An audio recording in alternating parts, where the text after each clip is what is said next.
clicker, the little advancer. Yeah. Hello, guys, and welcome. Thank you very much for joining us this evening or in the morning, like Sylvia is. But yeah, absolutely delighted to say that we got Sylvia Massy with us, producer of so many great bands, and I think some of the best experimental recording techniques and mixing techniques out there. So yeah, I'll leave you to it then, Sylvia. Thank you. Well, hello. Thanks for joining me here in the museum. I've got a story about microphones that I wanted to share with you. So I'll get right to it. It was my partner, Chris Johnson, and I, and Chris is, well, he's over there, but we were tasked with writing a book called Recording Unhinged, and maybe you can see that. That's Chris and I. And we wrote this book, Recording Unhinged, and it actually did pretty good, you know. And our publisher was so excited about it that he gave us another job to do, and that was to write the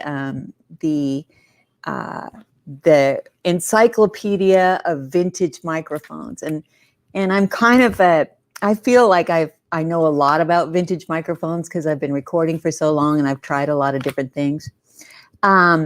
So we took the job and I started research, and I'll show you a little bit of what I found out. First of all, the friends that I talked to about this mic book project said, you know, it just can't be done. There's so many microphones in the world. And I was like, what are you talking about? But he insisted that really it just can't be done. And so I started on the research for the book because Chris and I thought, well, of course it can be done. So we started on I went to Europe, and I went to Berlin and went to Neumann. I went to Gefell in Germany, and I went to the BBC and saw their collection. And I went to the archive at EMI and looked at their collection. There's some fantastic mics there, including the Royal, so a bunch of Royal mics.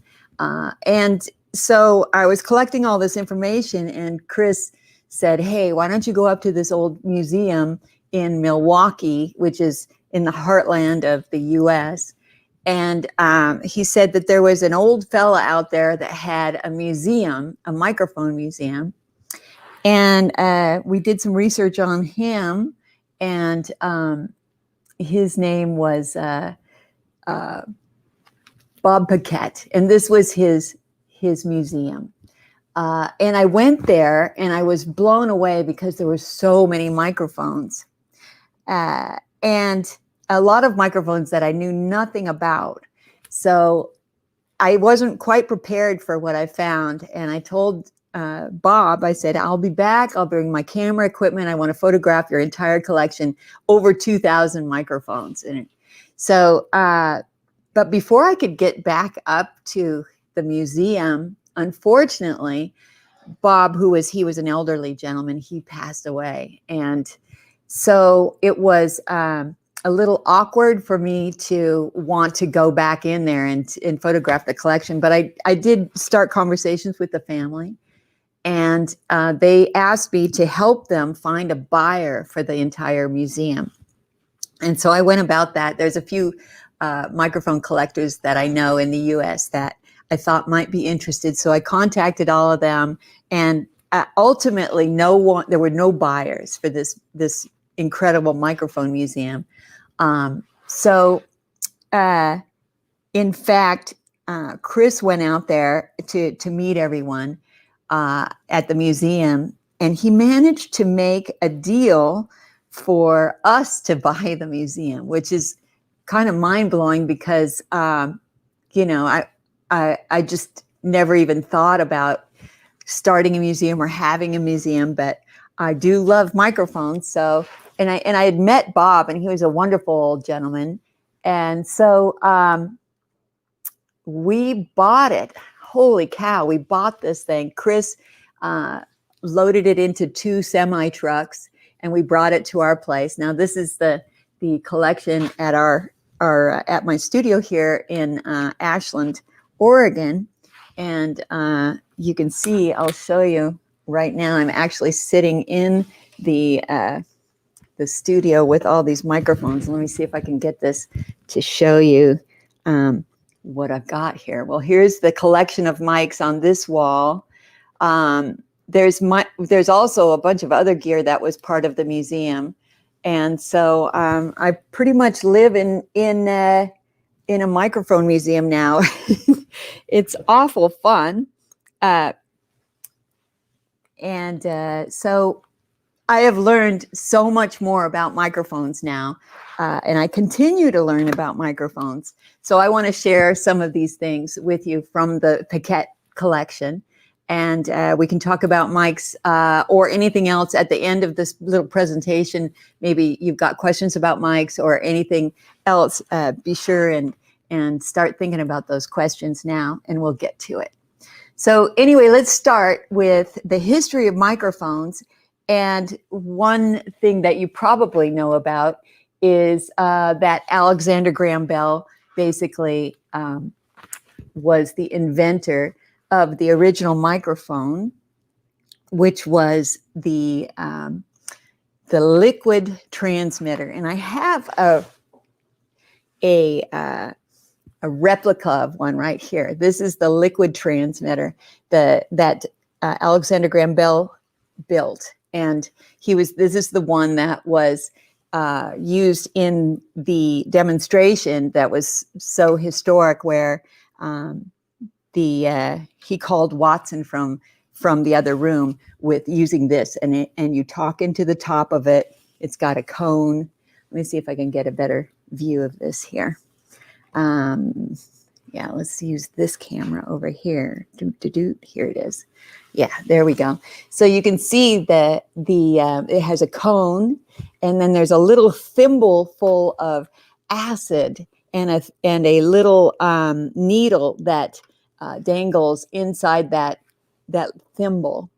And the vibrations from the sound going into this cone vibrate this little membrane here, which wiggles the needle, which moves inside the acid, which actually puts out what is considered an audio signal. And then it's amplified on the other end with a little earpiece.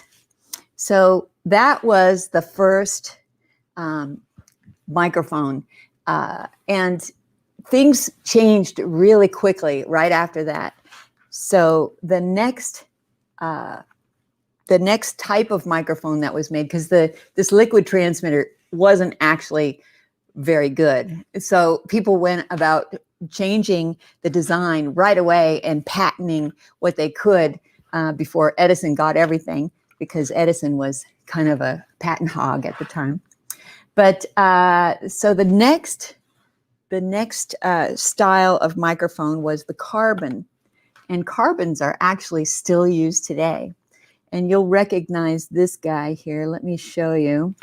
Let me get forward my thing here.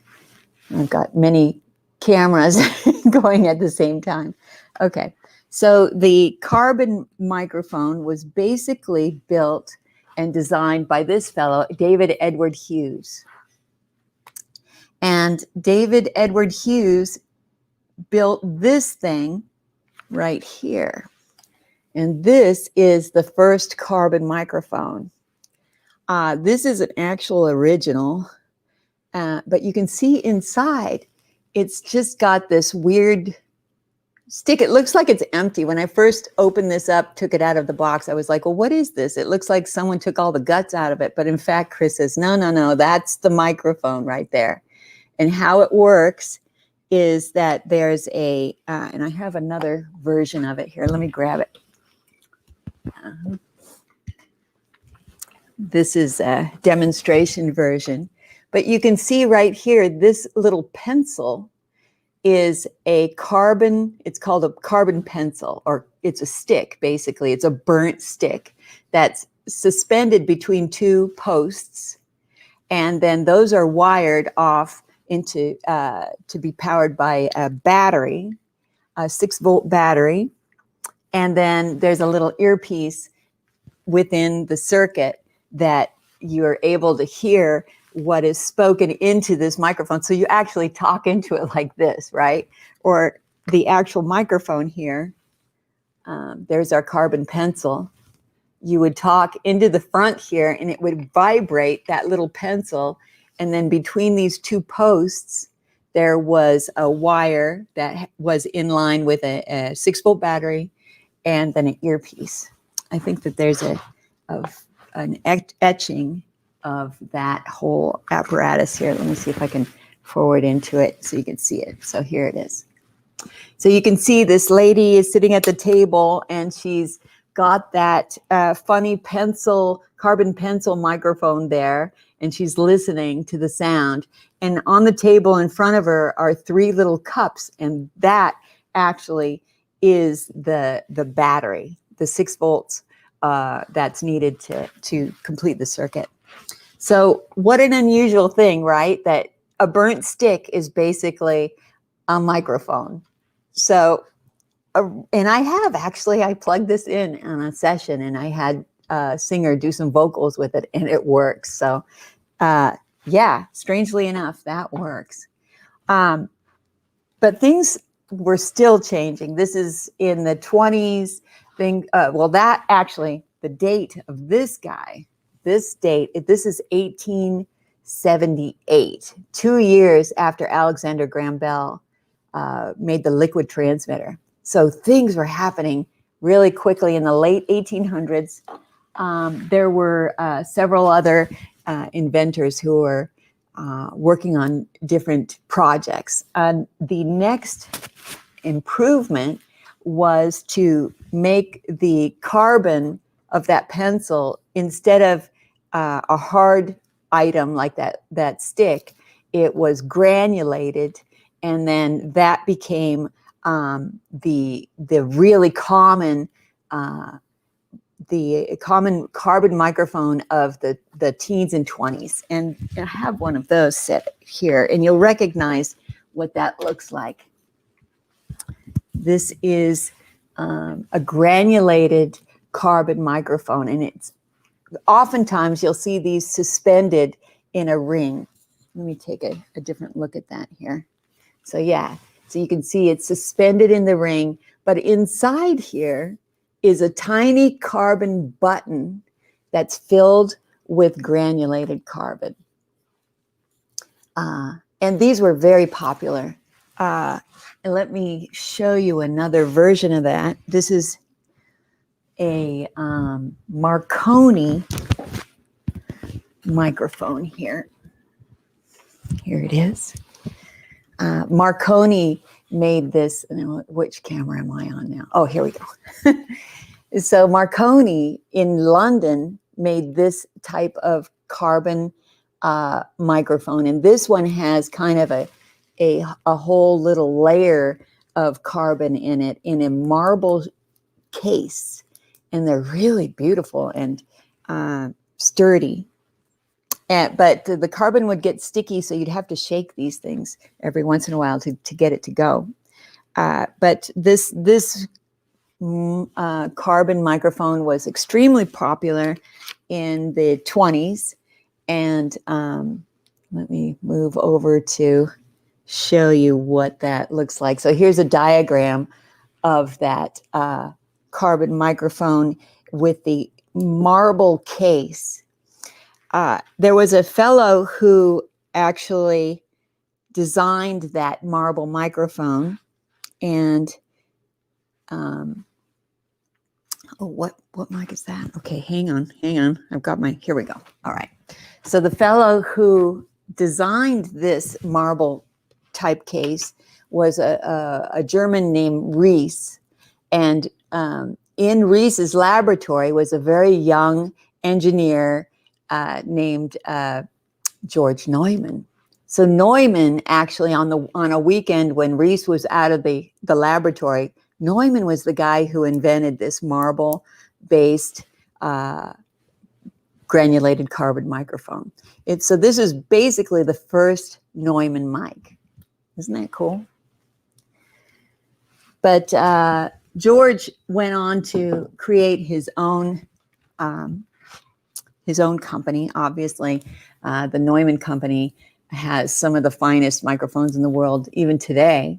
But yeah, that was his first mic, was the granulated carbon marble. Marconi took that license, got a license from Reese to make that mic, and so many other people. In fact, you'll know these carbon microphones even today. They're very common because they're inexpensive to make. Most telephones throughout the 20th century used carbon buttons, and I have fun with that now on sessions. I'll find an old telephone and I'll convert it to become a usable microphone for a recording session. And I don't think I have one around here, do I? Do I have a mic? One of the telephone mics. I guess I don't have one available. Well, he's going to go look. Anyway, maybe I can show you, and I can show you how to make your own carbon microphone out of an old telephone. And it's like a lot of fun. Anyway, moving on to the development of the microphone. So the carbons were really good and were very popular, especially with politicians. And I'll show you a few photos of these politicians here. There's Stalin, and you can see these two microphones that he's talking into. Those are the marble Reese microphones. Marconi made the more octagonal style microphone here, which you can see. That's the Marconi. He developed this using the Reese design. But so many things were happening while these mics were being developed. There were other designs being developed, and here's another. Oh, let me see if I can get this one to go here. Yeah. So yeah, the carbon mics were really popular. They were throughout the 20s and 30s. They were extremely popular because they were instantly usable, inexpensive, and but they weren't the best quality, unfortunately. So there was another design that happened in the late 20s with George Neumann's help. It was the condenser microphone. Let me get that going here. Here we are. Yeah. And the first condenser was actually developed by this fellow, E.C. Wendt, at Westinghouse in the United States. And then immediately after that, Neumann also made his version of the condenser mic. But I have here, let's see, I've got a couple condensers that are just fantastic that I want to show you right now. I'm going to grab them off of this cart. Here, this guy, right? Oh boy. Right. All right. This thing is crazy cool. All right. Let me get a good camera on this. Here we go. Here we go. All right, take a look at this. So the way these condenser mics were built is that there was a diaphragm up here, and there was an amplifier built into the body. That actually, it was a power amplifier. So the condenser is powered by an amplifier inside the body, and generally that's how it was built from the very beginning. But then there were improvements made right away, and this actually is a Western Electric microphone. That's a 7A. But then, let's see. Oh boy, I got it over here. Let me grab some more. Oh God. So the next generation of the condenser mic was this kind that was built in a metal tube. So the amplifier and tubes are in here, and then you had an adjustable capsule on the top. And these were usually suspended like this from a mic stand. A lot of these were used on movies. This was a much higher quality microphone, and it was easily amplified. So these were popular on films and for music recording. So this became the professional mic right here. Whereas people who were more interested in perhaps amateur radio, they would be buying the little carbon microphones, the spring mics, because they're cheaper. This is expensive and really kind of difficult to maintain and to use in any place other than a studio, proper studio. But this is model. This one is particularly model 53A Western Electric, but the 47As were the big popular one at the time, and they look very similar. Let me just put this down over here. And I'm going to grab the Neumann here. So while the U.S. was had innovations with the 47A, in Germany, here's George Neumann's first microphone, and it's a condenser from his own company. This is the CMV3. You might have seen these. These are kind of known as Hitler mics because Hitler used a lot of them in the Second World War. But in fact, this is what propelled Neumann into the professional microphone field. And look how beautiful this is designed. This is also a 30s mic, but it had exchangeable capsules, so you could not only have a high quality mic with an amplifier inside, but you had the opportunity to change this from omni to cardioid. And this is basically the first multi-pattern microphone, just by being able to change out this little capsule. All right, well, I'm going to just put this aside. I need more hands. All right. Yeah. Oh, yes, please. Thank you. And condensers became very popular, but they were difficult to use.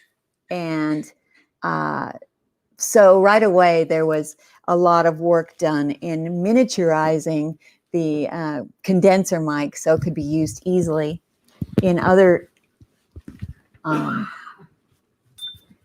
with other purposes. And just look at how things changed so quickly. So we had that big bulky Neumann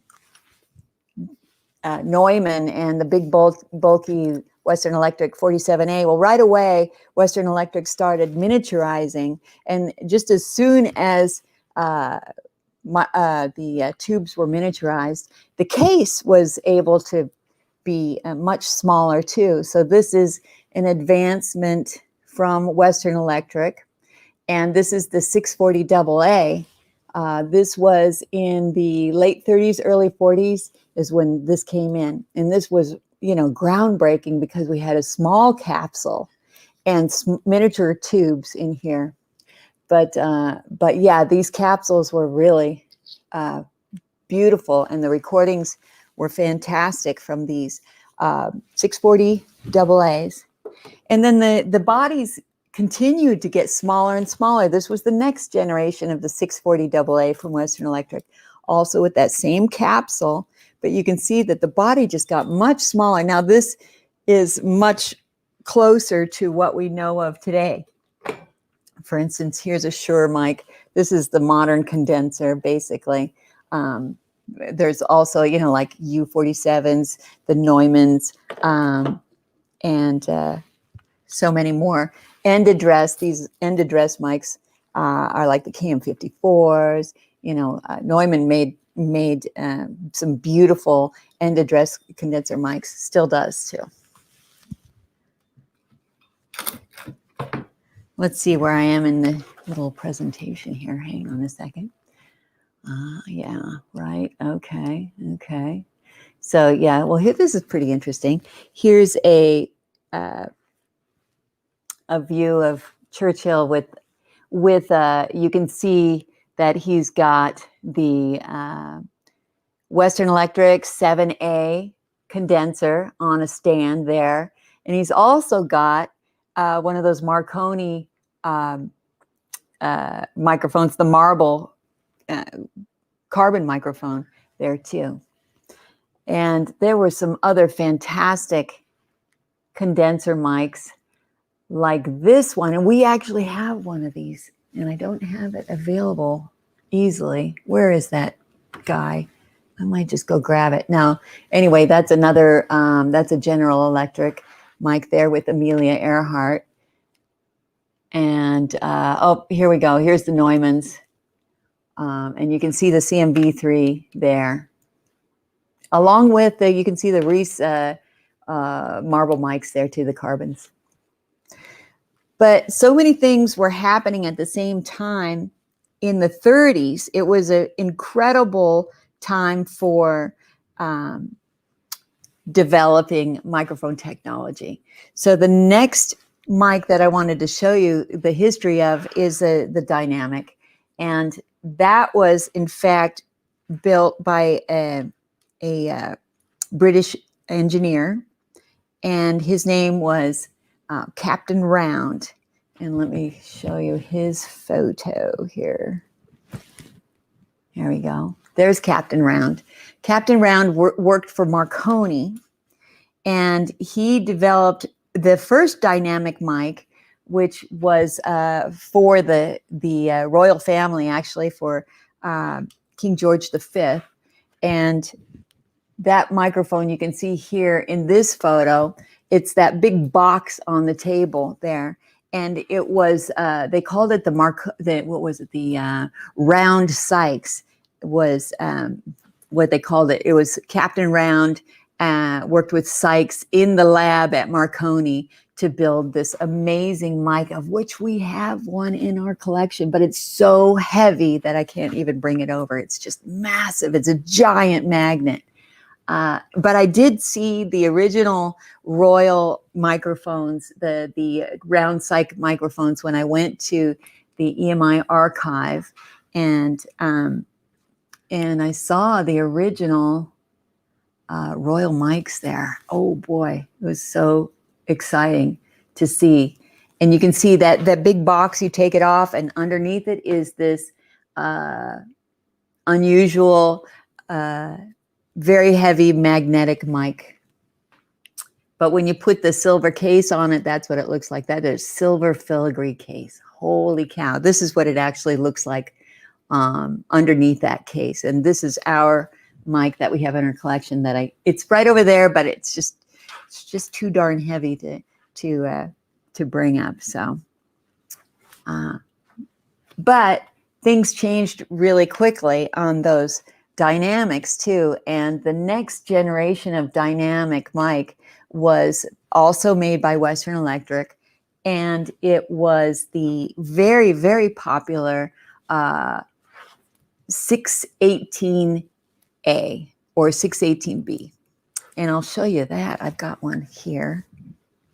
Let's see what I got here. Got it. Where is it? Here it is. All right. Is this a 618 or 619? Let me double check and see what this one is here. Let's see. Let me double check our numbers here. 618A. Yep, 618A. This is Western Electric. Okay. This is a very, very early dynamic mic by Western Electric. It's the 618A. And this was extremely popular because all of a sudden you didn't need to have a big power amplifier a power supply to drive this capsule. You were able to just plug it in and amplify it. It creates its own current from magnetic fluctuations.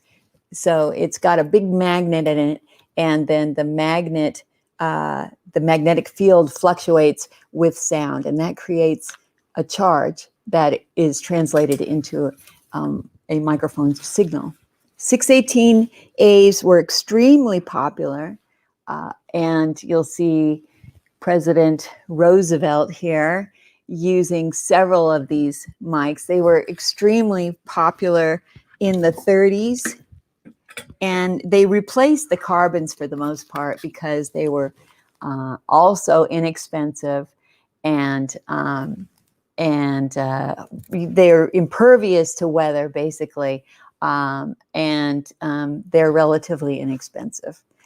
So they became very popular, and throughout time, there have been some very famous dynamic mics. This is the 55, which was made by Shure, and this became Shure's iconic microphone, the Elvis mic, a lot of people call it. But that's a 55, and they still make the 55S, which is today the smaller version of this big cast nickel microphone, and it's got a dynamic element in it, so it's also really easy to use. Dynamic microphones have been used over time, and you can see through historical photos, you can always see these mics. This is President John F. Kennedy using an Electro Voice 666 mic. And here's a photo of Robert Kennedy, also a politician here, and he's using the Sennheiser 421 dynamic mic, and those are still popular today. But yeah, the dynamics really changed things. I think that people got very excited about dynamic mics. And that's when, well, like for instance, I'm surprised I don't even have it here on the desk, but everybody knows what an SM57 is, right? Well, that is a dynamic mic, and that mic has not changed since the 60s when it was first introduced. And I use these SM57s, Shure SM57s and 58s on almost every session. They're so sturdy that you can hammer nails with them. They're so robust. But at the same time, in the 30s, in the late 20s and the 30s, there was other types of microphones being developed. And the next one I want to talk about is the ribbon mic. And this has been a revelation for me because I did not realize how great ribbons are. And you can see here, I've got some photos. This is the first ribbon mic, and it was built in Germany. It's a Siemens, and it was developed by Dr. Walter Schottky and Dr. Erwin Gerlach, and they patented it at Siemens in 1923. And I actually have one of these. Let me see where I'm going here with my. No, not that one. I want this one. Hang on. Let me grab it. Here we go. Oh boy. Look at that. There it is. This is a ribbon. This is the German ribbon mic. The cool thing about it is this ribbon apparatus can be removed and replaced easily. We even have in the collection, we have a replacement ribbon, but I haven't yet used this microphone, but I have used several other of the microphones in the museum. And just to give you more of an idea of what these ribbons are like, this, by the way, is model number ELM25. But let me show you a little bit of how a ribbon mic works. And I'll just grab it off of here. And so here's the guts of a ribbon mic.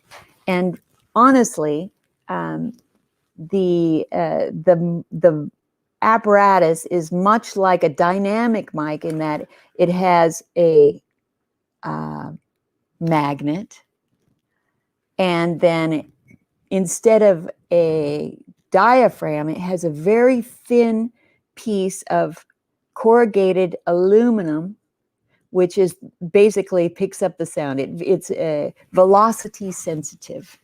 So this this mic then, the ribbon vibrates within the magnetic field, and then those vibrations change the field, and that's translated into a very small charge that's then amplified through your mic preamplifier. So it's a very simple type of design, and it's very effective. And I love these ribbons. The ribbons also were popular with the politicians, and you can see here Stalin using the ELM-25. But things didn't really start going until this fellow, Harry Olson at RCA, started developing his line of microphones. And the RCA mics are legendary. You can see this mic here on Glenn Miller playing is a RCA 44.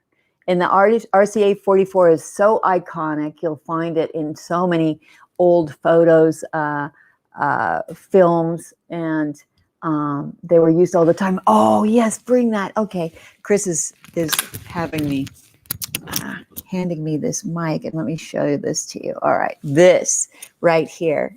In our collection, we have the prototype to the 44. Look at this. This is hand-built by Harry Olson, the guy.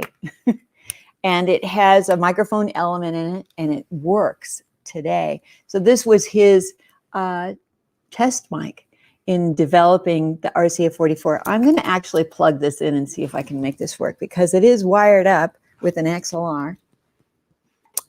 And, well, do I want to do that? Oh, you know, the one thing about ribbon mics is you don't want to plug them in to anything that has phantom power, because that will ruin the little ribbon, and it makes it pop. There's like something that happens, and oftentimes will ruin the mic. So most little consoles have phantom power built in. So I'm just not going to take the chance on this one. You know, I love this thing. Oh my God. But anyway, this is Harry Olson's actual prototype. And he made other really popular ribbon mics too, including, well, there's another 44 with major bows, but another really popular mic was the 77, and that, I know I have one around here that I can grab, right? Where's Johnson? Dang it, where's oh, all right. Well, they're way over there, but I have a couple more I can show you. The 77 was kind of pill-shaped. It's a very iconic style, and it was imitated around the world. And in fact, let me grab a couple of these guys. Here we go.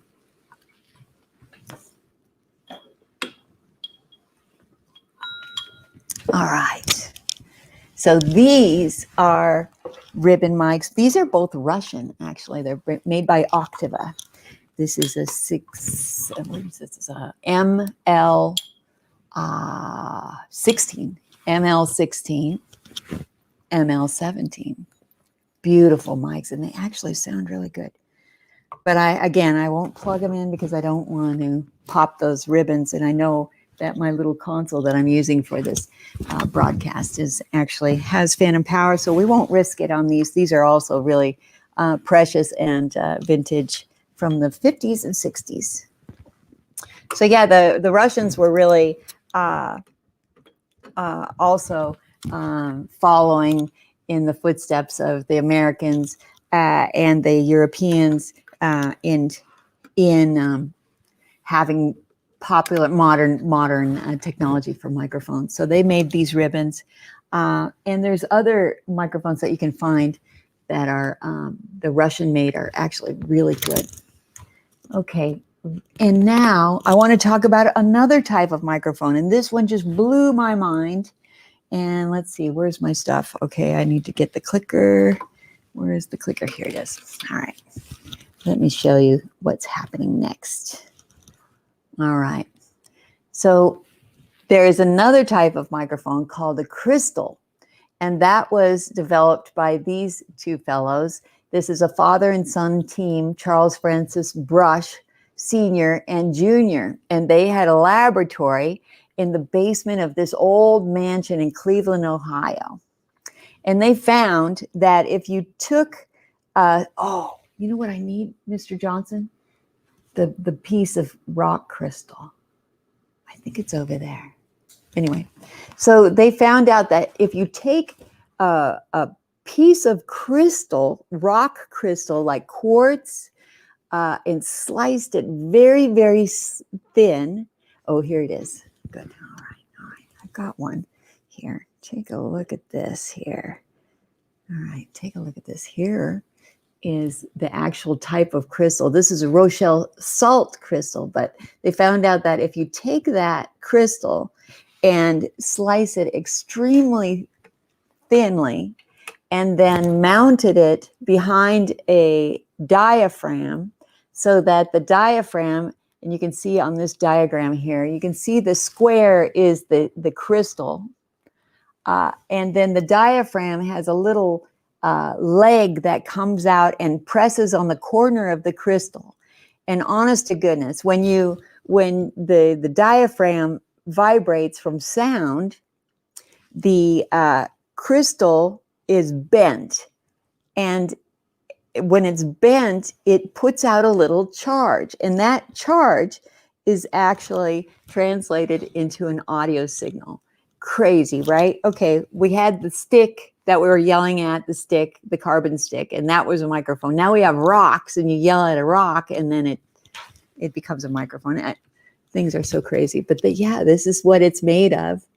The great thing about these crystal microphones is that they were inexpensive to make, but they didn't hold up over time. As it turns out, they were developed in the 30s and became very popular all the way through the 50s and 60s. But for the most part, they would actually kind of disintegrate over time.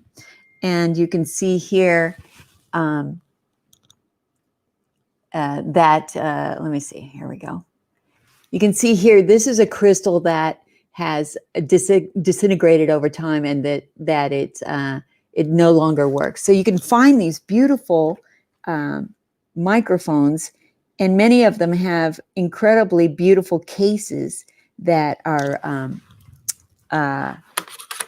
fancy and works of art. For instance, here is one of those mics. This is a crystal mic that was made by Astatic. No, this is Turner. Anyway, look at that fantastic Art Deco mic, right? And there's so many others, but these crystals, again, they disintegrate over time. So if you find some of these beautiful mics, you might have to repair it or just have it up on a shelf because it may not work. Sometimes they work, but a lot of times if they get damp or if they're in a humid environment, they'll disintegrate, or if you drop it accidentally, then it stops working entirely. But I love the designs of these mics. Here's some more. These are also crystal mics. These are actually built, this is an actual brush mic made by the originators of the technology. This is another brush. Look at it. They all have really unusual shapes, and they're very clever. But yeah, so you'll see throughout history, you'll see photographs with these mics being used here. Here's a broadcaster with a brush mic.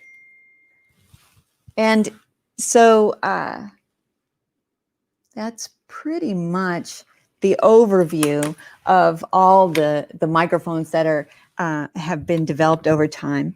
And the collection that we have here has representatives from all these types of mics. Oh, here's another different kind of crystal I wanted to tell you about. Okay, yeah. There were some very popular crystals. One is this bullet mic, which was made by A-Static. It's a JT20. And this is popular for harmonica players. They oftentimes will use this, and it was a crystal. You can still get the elements for these microphones. Sometimes they're not made from crystal anymore. Maybe they're made of a special ceramic material, and that lasts longer. Another special mic, yeah, this one. There we are. This was extremely popular throughout. I think this is like the mic that has been made for the longest period of time, all the way from the 30s into the 90s. The A-Static company was building this mic. It's the D104, and it's like the lollipop mic. I always you can find these relatively easily, and they're crystals, so you might buy it and then be disappointed that you have a very low signal or no signal at all. But still beautiful, right? All right. What else do I have here to show you that I haven't showed you yet? A few things here. This is fun. Yes. Here's the dynamic that we talked about, the Shure 55 Elvis mic. And this is also really heavy duty. You know, Shure has a name for making very robust microphones, and the case is really solid. And again, this is a dynamic, so you can bang it around, unlike the crystals or the ribbons. But yeah, you can really have fun with these. And another dynamic mic that I didn't show you yet, this is an English-made microphone. And it was developed originally by Western Electric, but Western Electric had a laboratory in London, and this is the Ball and Biscuit, which is also known as the what the heck is it? The 460? 460? I'm going to check my glasses here and see. I think it's a 430. That's what it is. It's the 430A. 630A. Oh boy, I better get my microphone models figured out. You know, there's so many microphones in the world. The book is still underway. Yes, we're writing the book. Dang it, we're going to get it done. We can do this. And with the help of the Paquette collection, the microphone book will be the number one authority on vintage microphones. So anyway, I would love to answer any questions if you have anything about any mics or any recording techniques or anything you want. Brilliant. Thank you so much for that, Sylvia. You know, the collection is absolutely insane. Oh, God. It just goes on and on, too. Yeah. I think I held it up there, yeah. Yeah, I can't wait till the book comes out. And I'm sure most people watching this are really excited to get that book. But guys, honestly, I'd really recommend getting Recording Unhinged as well. It's a really good book. It's like a Bible. So yeah, please have a look at that. Yeah, so something I'd like to ask, first of all, Sylvia, is how many microphones do you have in your collection? Do you know? Yeah, I think it's about, what would you say, 2,200? 25? 2,500 plus, over 2,500. Yeah, 2,500 microphones in that ballpark. Yeah, right. And then there's the microphones. There's the museum microphones, and then also my production mics, which are extremely important for my day-to-day recording. And I try to incorporate these some of the vintage mics into the recordings too, but I don't want to waste anybody's time. You know, if we need a high quality recording, I'll go straight to the mic where I know I can get that. In fact, I had a project yesterday in the last week where I was using a Neumann it's a Telefunken U47 tube mic, and I have it set up here too, just from the session, and hopefully you can see. Can you see it? Maybe right there. Yeah. Oh, there it is. Yeah, and oh my God, it's still a fantastic mic. It's almost embarrassing that I've got 2,500 mics and I still go to the Neumann U47. You know, it's like, but wow. But there are options to the Neumann U47 for high quality, really exciting vocal sound. And these ribbons, the RCA 44, the 77. There's another one called the BK5. No, this is what is this one? KU3A. Thank you, Johnson. KU3A is another fantastic vocal mic. It's a ribbon from RCA, and Andrew Sheps really loves this thing. Oh, brilliant! Andrew Sheps is in your neighborhood, isn't he? Yes, yeah. He does guest lecture for us as well. Yeah. He told me about that KU3A thing, and then I got a couple in the museum, and I agree. It's just a fantastic microphone. Brilliant. I'm sure that some of these guys would love to see your new setup there, because you can see the WEM mixing console in the background. Yeah, let me show you a little. I'll give you a little tour of the studio here. Let me see if I can get this guy going here. Should I use that one? I got all these cameras set up. It's kind of a funny mess here. Let me see. I'll get the floater here. And now where is it? It's here somewhere. Wait a minute. Oh, here it is. Okay. So, hi. And here's the WEM. I've got a big horseshoe of consoles. There's the WEM, and then I've got a Rupert Neve 5088. It's covered with microphones right now.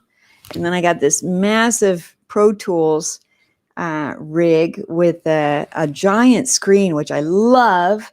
And then I got another half of the Rupert Neve 5088 here. It's turned off right now, but in Patch Bay, there it is. And then I've got a loop trotter over here with all kinds of 500 series modules, which I love. And there's some of them are at the other studio right now, but typically this is loaded up with 500 series modules. The cool thing about the loop trotter is that you can mix and match these modules any way you want. Some are new and some are vintage. Mic pre's and EQs and some compression. It's a nice little console, and it doesn't cost that much. And then I've got a bunch of broadcast little mini consoles, and you can see back here that there's several of these little mixers. There's one by Collins, there's one by Western Electric, there's one by Operadio, and then I've got more over here with Western Electric, RCA, Remler, and I've got a surround sound system. It's actually immersive, so it's a 9.2.4 audio system by Genelec. And so you can see I've got these Genelec monitors. They're 8351s with the woofer stands, the W371 woofer stands. So I've got two in front here, and then I've got a pair on the side. You can see it right there. It's on that stand. I've got a pair way up in the corner in the back. You can see it hanging from the ceiling over there. I've got four of them up above me for the immersive. They're all Genelec 8341s. You can see they're all in a circle up here. And then in the back of the room, I've got another pair of 8351s. So yeah, it's a massive, fantastic mix system. And I never want to leave this room. I just want to be here all the time. It's so fantastic. And so yeah. Anyway, I hope that was a good tour. Yeah, it's amazing. You know, so many tones that you've got there. Brilliant. So we'll jump to some questions now from the chat. Great. So, Lewis Hawkins, are there any microphones that are universally loved that don't seem to work for you? Yeah, there are some. And let's see, typically people, you know, what I will set up on a drum kit, for instance, I usually use very simple microphones, mostly dynamic for drum recording. So I use a Sennheiser 421 on the kick, and I use a Shure SM57 on the top of the snare, and then I usually use a Sennheiser 441 underneath the snare pointing up, and then reverse phase on those two mics. And I do the same with all the toms too. I have a mic on top, usually an SM98, a Beta 98 Shure mic, and then Sennheiser 421 on the bottom. For the hat and the ride cymbals, I use some condensers. They're usually Shure SM81s. And then for overheads, I'll use what I love, these boutique Mojave MA200 mics, and they're large diaphragm. It's kind of like a copy of a Neumann U67. It's tube. But they have large diaphragm, very rich sounding microphones for the overhead cymbals, and then I'll use some oddball mics for the rooms, and I always have I'll grab stuff out of the collection here for unusual room miking. Sometimes I'll use a high quality mic, and sometimes I'll use even just like a cassette recorder that has an onboard mic. That makes an amazing room mic, because those old cassette recorders have onboard compression. So if you have the little microphone on the top of a cassette deck, and you're able to just put the deck in record, so you get a signal going through, put that into your Pro Tools. That's going to be surprising. It's really, really good. So I'll use some simple mics. People oftentimes use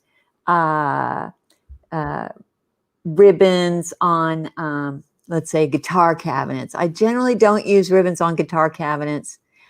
I also will generally just use the SM57 or a Sennheiser 421 on a guitar cabinet. Other people will use condensers. I don't have as good luck with condensers on guitar cabinets. I like to have a dynamic mic right up against the grill cloth on a guitar, an electric guitar. Another thing that I don't generally do is I don't generally mic an acoustic guitar stereo. A lot of people like to do that, but I prefer just one mic on the acoustic. It really depends, though. If it's a very melodic part, I might want to have a wider picture. But generally, acoustics add a percussive element. So I'll even use a dynamic mic on a acoustic guitar, even a SM57, just to get that woody kind of percussive sound. Or I'll use a condenser, like a large diaphragm condenser, like the MA200. Mojave is good. But yeah, there's the simple collection of microphones for recording. I can always depend on them. And so I don't do a lot of experimenting when it comes down to actually recording, for real. I don't want to waste anyone's time doing a bunch of experimenting. If I have a lot of time on my own, I'll experiment, but usually not with a client's money. Yeah, one of your techniques that you call the dick microphone is very, very popular with my students. They seem to do that quite a lot in the recording studio. Now I've changed the name of that because Dick Mike is not really PC, so Yeah. I often will call it the Gooch now. It's a Gooch mic. Okay. That's not offensive, is it? Gooch? No, it's fine. Okay, good. Yeah, brilliant. Okay, next question is off Naomi Collins. Where'd you get the ideas to use pickles and light bulbs? Well, it was one of those things where we were sitting around. I was at a studio and we're sitting around laughing about the most ridiculous things that we could do. And we started talking about potatoes and how you can take a potato and suspend it in water and connect it to a clock, and that it will power a clock like it's a battery. You can make your own battery with a potato. And I was like, well, you know, if a potato can be a battery, I wonder what it sounds like if you put sound through it. And we were all laughing about it, ha ha ha. And then we're like, well, why don't we do it?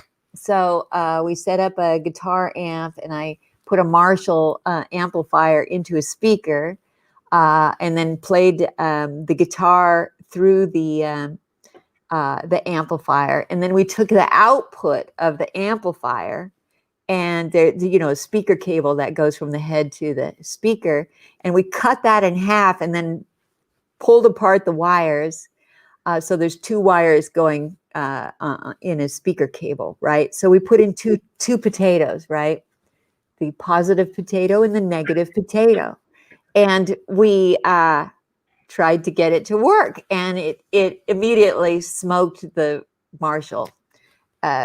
It blew the fuses, so it didn't like that. The impedance wasn't allowing us to actually do that. So I found out that if you use a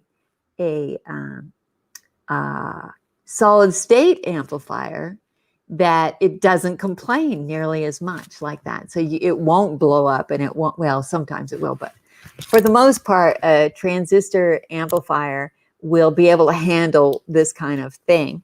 So we put the potatoes in line on the solid state amplifier, and we got sound going through potatoes, and we actually measured what it was doing. There was a lot of attenuation, so it was a much lower level when it was going through a potato, but it added a nice high shelf, a high frequency shelf. So the sound of potatoes is kind of bright, you know, it adds a little shimmer.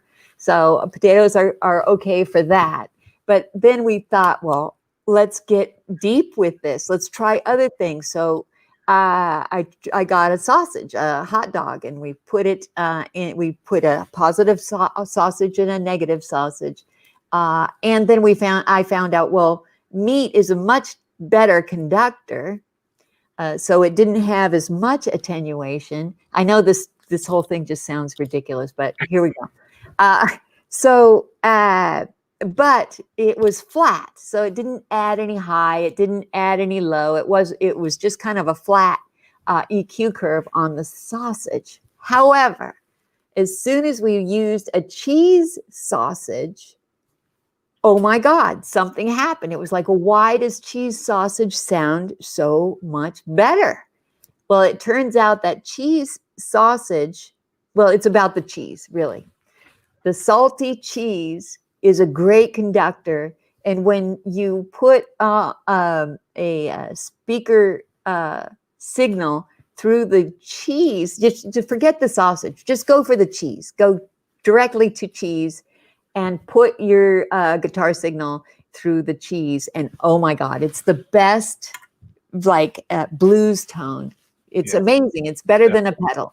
And so that was a big revelation. Well, why is it that you can put sound through cheese and it changes it? It's because of the sodium content. This is all I can think right now, is that it's sodium chloride content in cheese. So, okay, well, that's one thing. All right, food. You know, I've done a lot of experiments with food, but then it was like, well, what do other things sound like? And a dear friend, Ed Cherney, said that he was on a session once where they plugged in a drill, like a power drill, and plugged the output of the amplifier through a power drill on the way to the speaker. And that when you do that, certain things happen. First of all, if you put an audio signal through the electronics of a power drill without plugging it in the wall or anything, you're only running audio down the cable into the drill and then back out to the speaker, right? You're hearing the effect of the electronics on that signal when you're listening to the speaker. But if you get certain notes, if you hit certain notes, the motors will start. It's like the same thing as power from a wall. Like think of it like you've got 50 hertz in the UK, 60 hertz here. Well, so if you hit an A or a B, low A or B on a guitar, suddenly it's like it's giving it power to that drill, even though it's not plugged into the wall. It's only getting power from the sound going through that speaker wire. The drill starts up, and then you get the sound of the electronics of the drill plus the harmonics from the spinning motor. Crazy. Wow. Amazing sound. So I started trying all different kinds of appliances. Fans are interesting, drills, and then light bulbs turn out to be really actually good processors for audio. So try some light bulbs. You can try these experiments, but be very, very careful, because a lot of it is dealing, especially where you're dealing with high voltages. And so what I do when I set up an experiment like this is I have I'm only going to use sacrificial equipment for one thing. I'm not going to use a high quality guitar head or anything. I'm going to use like an old PA head to power these experiments. And then also make sure nothing is plugged into the wall while you're assembling things. So while you're cutting the cables and inserting vegetables or whatever you're going to do, a drill or a light bulb, make sure nothing is plugged in until it's completely assembled, and then warn everyone in the room not to go near it, and then turn on the amplifiers, plug in the amplifiers, turn on the amp, and start making sound go out into these devices. And it's so much fun. And I find that of light bulbs, incandescent light bulbs have a certain sound, and there's different materials that the filament is made of. So each light bulb will sound a little different. So you got the halogen bulbs, then you've got the fluorescent bulbs, which are, holy crap, oh my God, the best fuzz ever, especially on a guitar. So you can try LED lights, also Christmas lights. There's all kinds. I have a list of things that I'm still working on, trying, because it's never ending, when you get into it, and you can get all kinds of interesting and wonderful sounds by experimenting like this. Sounds like a good university project. Yeah, but remember, be careful. Yeah, definitely. Okay, thank you for that. I got a question here from Ramesh. Hello, Ramesh. As you own so many microphones, how do you go about deciding on what to use when recording, seeing as you have so many amazing choices? Yeah, well, I usually will use my standard collection of production mics when I go into a recording session. But on occasion, and oftentimes, I'll bring one or two that I know will be especially good. And they're usually the RCA ribbons that I'll bring into sessions. But then sometimes I'll use some of the very historic mics, like I used this carbon pencil mic on a session recently. Yeah,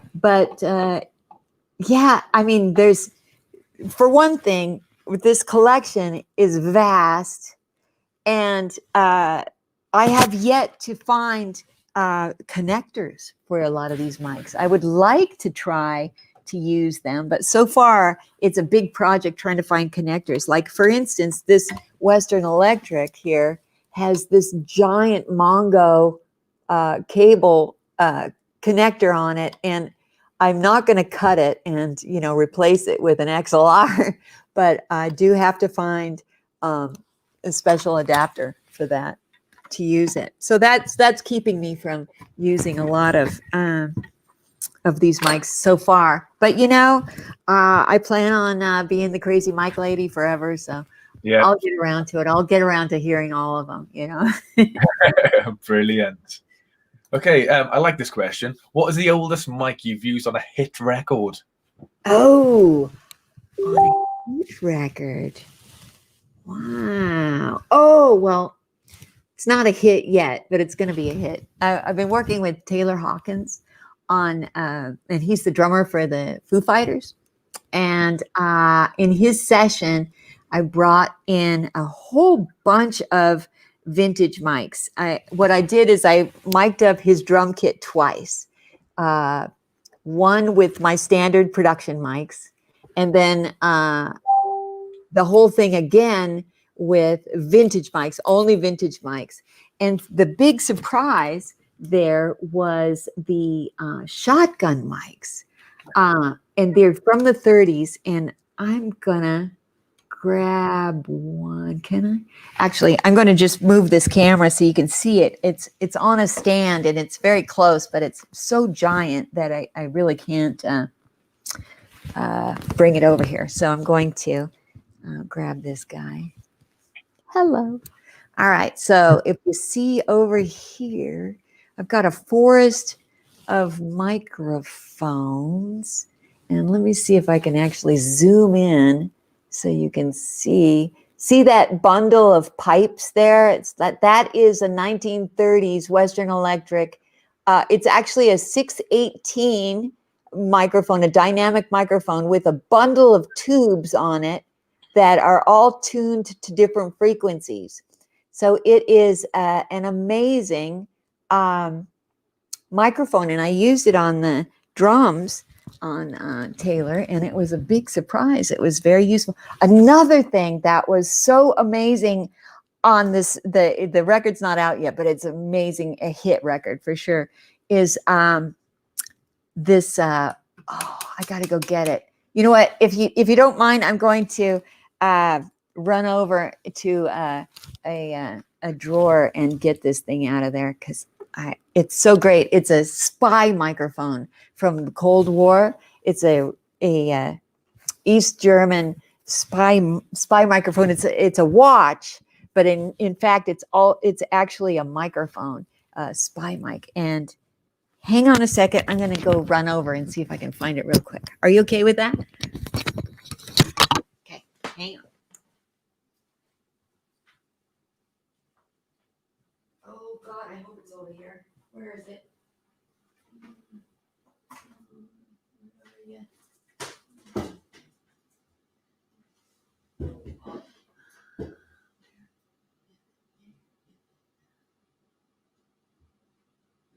Where are you?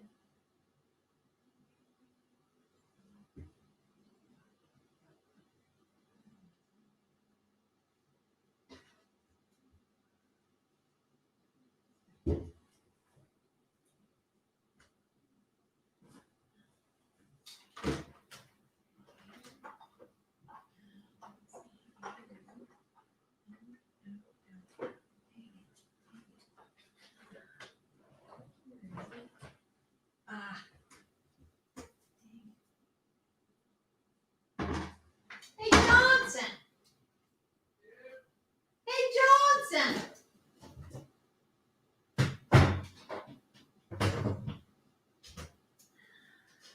Hey. Hey, do you know where the spy watch is? Huh? Ah, dang it. All right, no spy watch. Dang it. Spy watch. Well, I tried. There's so many. I have it stored somewhere. that spy watch. Anyway, that was the coolest mic that we used on a project with the Foo Fighters. Drummer is this spy watch. Anyway, that has to be the one. Yeah, excellent. Okay, Sorry, I couldn't find it. That's okay, no problem. We got a question here by Jason. Hey Sylvia, I love how passionate you are on recording philosophy and unhinged methods, but have you ever considered building hardware or software to sell either bespoke or mass market? I would love to do that. The opportunity, I've talked to several people about it. In particular, we are looking at having a line of plugins that actually emulate the sound of light bulbs or, you know, vegetables or whatever. And what a fun plugin that would be. Anyway, yes, I would love to do that. And at some point there will be, especially because with the collection here, I've got the actual forms to create new bodies for these microphones. We can use some of these old designs, and there's one, oh God, I definitely have to go get it. This will blow your mind. There's one that we're working on right now, and I gotta get this one. It's in the other room, but I know exactly where it is. It's not lost. Hang on, I'll be right back. No problem.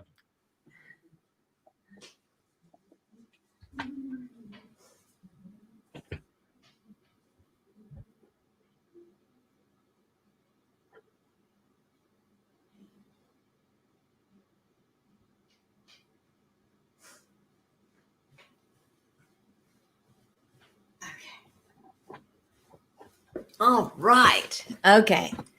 So check this one out.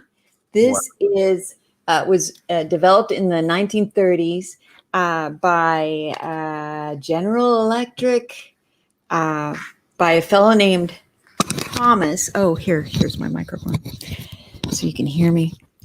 Anyway, it's the Thomas Glow Discharge transmitter. Mm-hmm. And what it is, and we're remanufacturing this. If it wasn't for COVID, it would be finished already. But at Princeton University, we'll be redesigning this microphone so that it could be used today. But what it is, this is it's called a glow discharge transmitter. And I'll get a close-up of this so you can see what it is doing here. And here's my little floater camera. So you can see here, let me see if we can see that. Okay, now you're looking through the membrane on that microphone in the center, and you can see there's two electrodes right there. And those two electrodes across that is an electrical charge. It's actually plasma that goes across there. It's a high voltage, and the actual sound of your voice talking into it causes fluctuations in that plasma, in that spark, and that is translated into audio signals. It's extremely dangerous and poisonous to use, actually. But what we're going to do at Princeton is we'll be developing it redesigning it to be less toxic and less dangerous. But this is the original. This is the only one in existence, actually. It was used in the first radio station in the United States, which was KPFK in Philadelphia, I believe. Anyway, yeah. So be looking out for this. This is the glow discharge, and that's a piece of hardware I'm really excited about developing. But there's so much more, you know, and we'll keep on trying new things too. Real.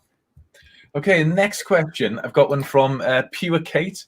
Out of all these vintage, unusual microphones, which do you find yourself using the most often in your recordings? Well, there's a couple that I use that I lean on all the time, and that would be that KU3A. That was Andrew Shep's choice for his favorite mic. And that here it is again. This beautiful microphone. It's so good for voice. It's best for a woman's voice, but a male voice is also good. And they're warm and deep and a little bit furry. I call it furry. It's got it's not too clean, you know. It's got kind of a warm, comfortable sound to it. So that is an RCA KU3A, and then I also use quite a bit the Neumann, the vintage Neumanns. I still use them. You know, having all these microphones, I'll still lean on the tried and true, the U47 and the U67 and those mics too. Yeah. I'm just going through the feed right now, and there's a lot of questions about the name of the dog. Oh, do you see the dog? The dog was in the background when you went off the microphone. Yes, that's Bic. Yeah, she's our little pet. Oh, brilliant. I'm glad she's not barking. Okay, let me just go in for these questions by here. Here we go, by Gemma Fricker. Is there any microphone that you wish you owned if you don't own them already? Oh, God. Yes. Well, and this is like the holy grail of microphones. It's the Telefunken Elam 251. And we don't have that one. I have, there's a company called Warm Audio that makes a kind of a copy, not quite the same, but yeah, the Elam 251. Oh, another one is the Neumann M49 microphones, which are the best vocal microphones, and they're just so expensive, and there were none in this collection, so I might have to wait for that one. Yeah. But yeah, those two are high on the list for production mics, because I would use them all the time. Yeah. Pretty much, we do have a cross section of pretty much every other kind of historic mic. There was another one I just noticed here. This was a really important English mic made at Marconi, because Marconi was developing mics in his laboratory in London. And this is a Marconi Type B microphone. It's a ribbon. It's a very early ribbon, but yeah, it's gorgeous. And God, I can't believe that this is so rare. It's so incredibly rare. But we have one here. Yeah, there are a few mics that I am still looking for, but they'll come. Yeah, brilliant. Okay, I like this question. Ian Weaver Jones, could you please talk about recording in the nuclear cooling tower? I found it to watch. Yeah. Well, one thing that I have found is that the environment that you put a musician to record makes a huge difference. It's as important in many ways as the equipment that you use to record is the environment. It's a tool for a producer to get a certain type of performance. So, for instance, if you have a singer in a vocal booth in a studio with a piece of glass between the engineer and the singer, you're going to get one type of performance. But if you put that same singer singing the same music in a cathedral and mic them up in a cathedral while they're singing in this big open space with this inspirational art, you're going to get a completely different performance. You use the environment to affect the performance. So we learned about this abandoned nuclear power plant when I was working with a band called Thunder Pussy, and it was up in the area where they are in Washington State in the United States. And so we took a trip. This was after the record was done, because we don't really want to waste time while we're doing the record to do experiments like this. So I waited until everything, all the important stuff was recorded. And then as a reward for getting all our work done, we took the field trip out there to the site. It took a while for us to get permission. There was a lot of back and forth with getting the owners to let us on the property. And then we had to be chaperoned, but that was fine. The chaperones quite enjoyed what we were doing. And so anyway, I never realized how big these things are, but these cooling towers are massive. They're like skyscraper size. Yeah. And it's a giant tube that just goes up into the sky, and it's all concrete. And so we looked at two different ones on the property, and we chose one of them to set up to do recording. We only had until sundown to get it done. So, but I had brought a remote recording rig, and there was shore power inside the cooling tower. So I did have power. So I brought a Behringer X32, which is a 32 input interface, and that got into my laptop with Pro Tools. So I recorded directly into the laptop with Pro Tools using the interface, the Behringer interface, and a select group of microphones that I knew would not be fussy. But the thing that was most impressive about the sound in there was that any echo would spin. It was this humongous thing, and it would spin, and it was such a long delay, and the sound would actually move as you heard the decay. But all the close mics were also just fine. So I actually used these recordings in the finished mix because they were still usable. You just put you put your mics up close, and then you have some far away mics for effect. But wow, that was tremendous. And of course, when you're in such a space, you're just in awe of the environment. So I got a completely different type of performance from them by bringing them to this space. And there's some other ones that have been incredibly wonderful sound experiments using environment. Another one was with the band Goddamn in London. We went into the Aldwych station, which is an abandoned, shut down station, and we got permission for 1 hour in that station underground. And there was no power. There was no shore power for me to plug into. So I had to bring a battery operated system. And this is what I brought. Where is it? Dang it. Boy, it's not available. I thought I had it right here, but apparently I don't. I brought a Sound Devices portable recorder, which has 8 inputs, and it's battery operated. So we were able to run down and set up drums and guitar and vocals and record in 1 hour. And it was incredible. And that again was, we used it in the final mix because it was actually good quality, and the reverb, natural reverb. Wow.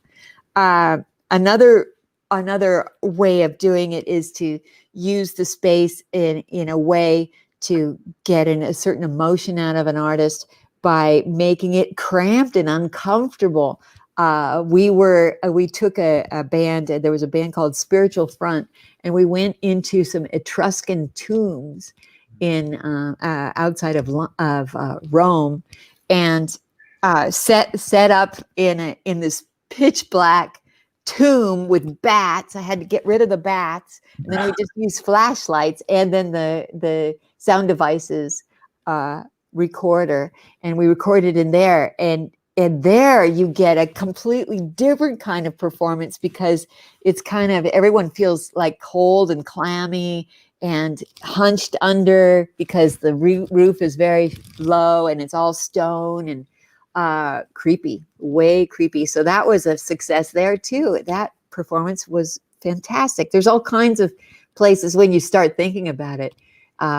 There's all kinds of places to go. I still want to go to a glacier. There's a glacier that you can visit in Iceland where you go down into the glacier and they've carved out rooms. And I want to try that just because it's like, well, you know, you can imagine it's going to be a different kind of thing. You're going to get a performance out of the artist that's completely different than in a regular recording studio. So I love these kind of things, right? And I suggest anybody, if you can, get some kind of laptop rig and go out and record in some of these places. You'll have a lot of fun. Yeah, oh, that's really inspiring, you know. And guys, honestly, if you follow Sylvia on her Facebook and Instagram, she posts up loads of videos of, and that's where I watched the, you know, this one in the nuclear cooling tower. Yeah. But does it all come? You know, your last studio, Studio Divine. Did the idea come from that? Because I love the way that in that studio you had your Neve mixing console in the same room as the performers. Yeah. You know, what's your philosophy with that? Well, I decided that if I was going to build a studio of my own, it would be without a lot of money spent on soundproofing or wall panels, like correcting any room faults. I really just thought that I'd much rather invest into the equipment, having a good set of microphones and a really good recording console instead of spending money on the space, because I find that it's very disappointing to come into a control room that has these special angles so that there's no standing waves, right? So you can't really put a couch in there because it doesn't fit, because the walls are all weird. And I mean, there's things that I will correct in a room if there's a problem. But usually a big room with your speakers in the middle, there's nothing really reflecting at all. You just get a big room, like a warehouse. I had a theater, the original Radio Star Studios was in a big old vaudevillian theater, and there was no wall between me and the artist.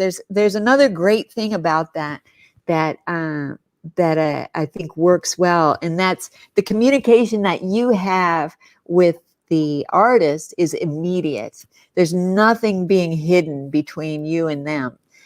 It's because you're all in the same room, so you can't really, talk smack about your artist while they're right there. They can hear you. Plus, there's a much better trust. And a lot of times when you're working with singers in particular, you need to get their trust. And if you're in the same room with them and you're right there, I find that it's much easier for them to trust what you're doing, because they don't see you behind a glass, talking, but they can't hear you in the headphones. It's like, so I use large rooms, untreated generally, with and I use headphones when I'm tracking drums, and then we take our headphones off for overdubs. I put the speakers, the guitar speakers and other speakers in isolation, so they're not in the same room. So we don't need headphones after the initial drum tracking. And I'm so used to it now. It works so well. I don't mind going into a traditional studio either. I mean, I can work pretty much anywhere, but for my own space, there's nothing better than me sitting here in this studio here with that microphone right there, the vocal mic. The vocalist is standing right behind me, and and we're communicating. There's nothing in between us at all. It's fantastic. It works well. Fantastic. What headphones do you use, out of curiosity? What's that? Headphones? What headphones do you use when you're tracking the drums? I have used for years. I've used the Beyerdynamic DT 770s, but now I'm using these Blues, and blue headphones, and I've got one here. This is I've got many pairs of this. I can do a whole big band orchestra using these headphones. The great thing is for drummers, there's a built-in amplifier. So when a drummer needs more, because they always need the loudest headphones that you can give them, you can actually pump up the sound. They can pump it up right here with the switch on the side, which brings in that amplifier, and then you get a much louder signal. So I like the versatility of the blues.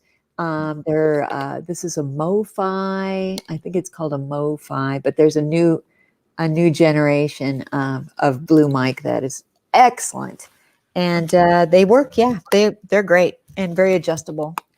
So Brilliant. That's my choice. Okay, our time's just about up. Did you want to answer one or two more questions, or Sure, heck yeah. Okay, right. So this one's from Geff. If I don't ask this question, you'll be on to me. Geff and Wilcock, what are your go-to reference records? Can you give us a few albums that you think are exceptional examples of record production? Wow. Well, I love all the Radiohead. I'm just a huge Radiohead fan, but that is because of the innovation of the sounds and the adventurism of using different microphones. And I think that they're brilliant. I use a lot of reference when I'm mixing in particular, and the references that I use are not particularly references for production ideas, but just a sonic map. And one that I use almost always with loud music is the Foo Fighters. It's The Pretender is the particular track. And I will have, actually I have it up on my right now, because I was in the middle of a mix project. So I've got it set up here. I bring up the video. Oh, yeah. I bring up the video and then some other video that I want to use for comparison. And I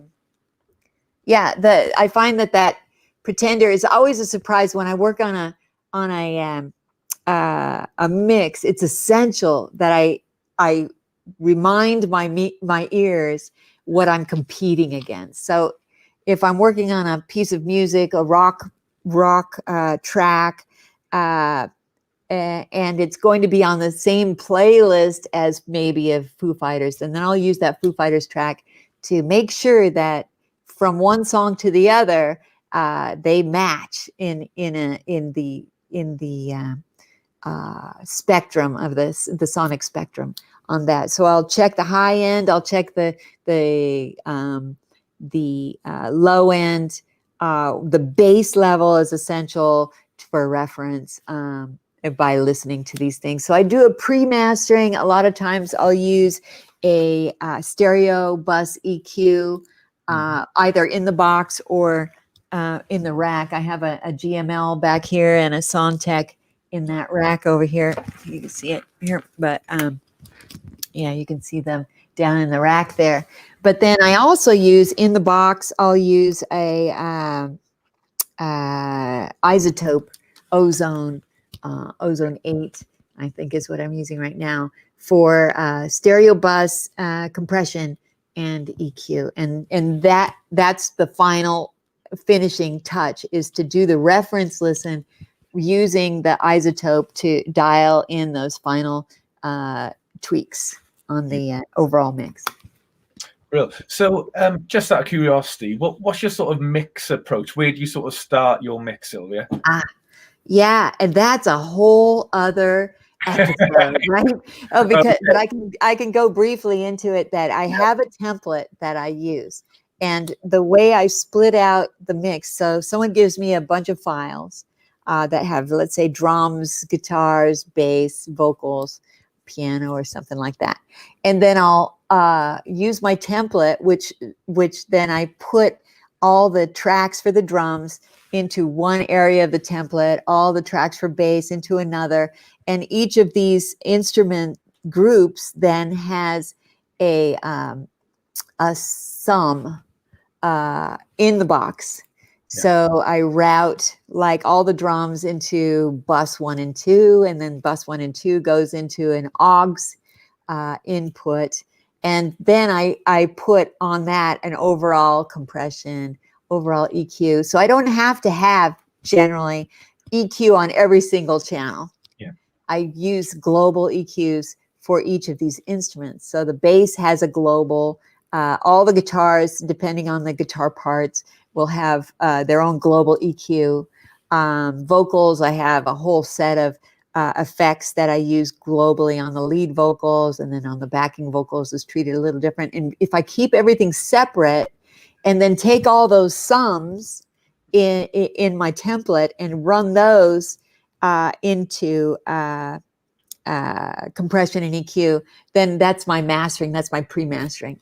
But there's another really important step that I've done recently, and that is I now take all the sums from my template and go out analog into a summing mixer. And then the summing mixer then goes back into the computer, and then that's when I use my ozone on the overall. But everything goes out into an analog summing mixer now. I use Dangerous Music. It's called the Mixmaster Complete, and it has the converters for going out of 16 outputs into the analog summing, and then back into the computer with another A to D converter. And oh God, it's so incredibly better than it has been, because I've really struggled with mixing in the box. I mean, I've done some good mixes in the box, but it's a struggle because everything is kind of mushed together and everything just sounds really squashed at the end. So there's a couple things there's one real important tip that I could give you right now. If you're doing mixing in the box, or if you're mixing in Pro Tools, however you're doing it with summing or whatever. But one thing that I do is I start now, when I get new files, I bring down the levels on every track either minus 15 or sometimes minus 20. And if I start there, I have very little loss in bringing down the level of bit depth because there's so much.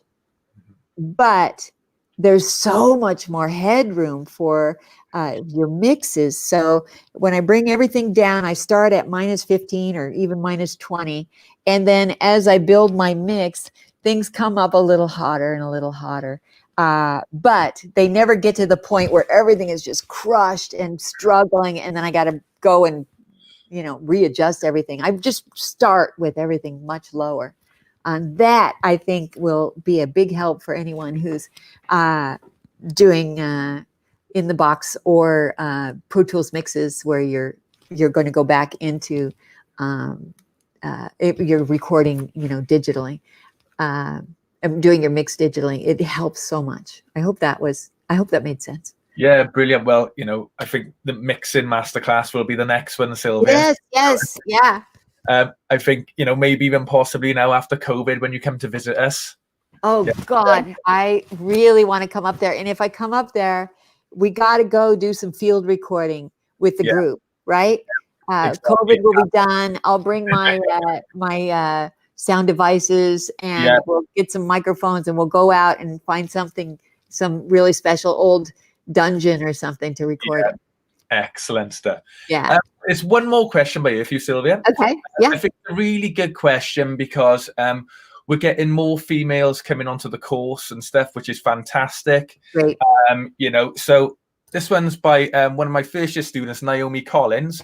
What's your take on females in music today? What advice would you give to us going into the industry?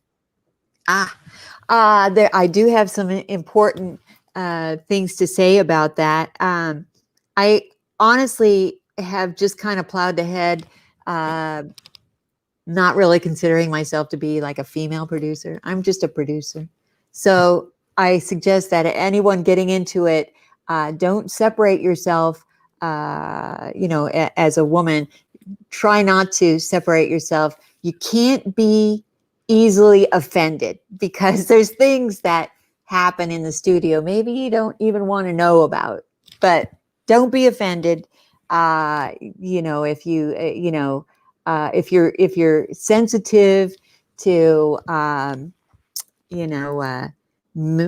guys joking around, then you're probably gonna have a problem in the studio. But so what I've done is when I walk into a room with a new group of people, I'll start cursing right away. So it kind of lets down everyone's guard. I don't want anyone to be tiptoeing around me because I'm a girl or anything, because that doesn't work.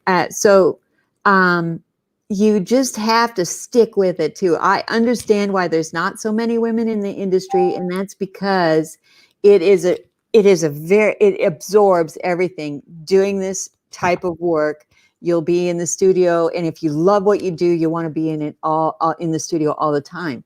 So a 12-hour day is not unusual, and 6 days a week is typical for an album project. When you're working, you're going to work 6 days a week. You might get one day off. Make sure you get that one day off because you need it for your ears. But this could go on for months. When I got a gig with Prince, I was on call 24 hours a day for 3 years, and it was constant. He doesn't even sleep, so or he didn't. He's gone now, but it was a challenge. But I never, I never felt like I was anything but an engineer when I worked with him. I wasn't a female engineer or anything, and that was a really good thing about Prince and other people that I've worked with. So I've never really felt discriminated against, and I'd say it may be because I'm kind of thick-skinned. If I took offense to if I was too sensitive, then I started feeling victimized, well, I got rid of that. That's not in my DNA right now. So, and it's worked for me. So stick with it. If you love what you do, this is an amazing job and lifestyle. Holy cow. I can't believe I've been everywhere in the world. I've worked with, superstars. I've helped create superstars. I make good money too. Holy cow. Sometimes, it took 10 years before I actually started making good money.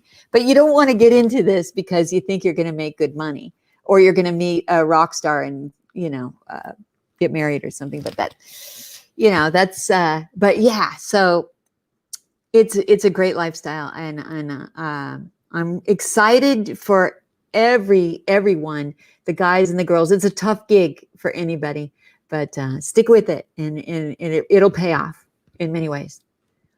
Brilliant. A fantastic note to finish on there, Sylvia. Thank you.